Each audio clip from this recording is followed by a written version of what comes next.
ఈ బిల్లు ద్వారా. అందుకోసమే దయచేసి అధ్యక్ష నేను ఈ సందర్భంగా ఈ సభ ముందు కొన్ని అంశాలు పెడతా ఉన్నాను సార్. ఈ రాష్ట్ర ప్రభుత్వం ముందు పెడతా ఉన్నా, గౌరవ ఆ శాఖ మంత్రివర్యులను కోరుతా ఉన్నా, మీరు 42% రిజర్వేషన్లకు అడ్డంకులు స్పష్టంగా మాకు కనిపిస్తా ఉన్నాయి. ఆ అడ్డంకుల విషయంలో మేము మిమ్మల్ని తప్పు పట్టట్లేదు, అడ్డంకులు అందరికీ ఉన్నాయి. కానీ మీరు ఇవ్వడానికి మీ చేతిలో ఉన్నటువంటి అంశాలు అనేకం ఉన్నాయి. ఇక్కడ మీ చేతిలో ఉన్నటువంటి అంశాలు అనేకం ఉన్నాయి. బీసీ సప్లాన్ తీసుకురావడానికి సుప్రీంకోర్టుతో పంచాయతీ లేదు, మనకి కేంద్రంతో పంచాయతీ లేదు. కాబట్టి బీసీ సప్లాన్ విషయంలోనైనా మీరు చర్యలు తీసుకోండి.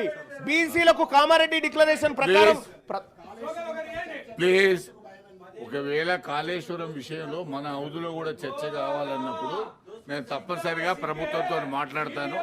నెక్స్ట్ సెషన్ లో పెట్టమని చెప్తాను.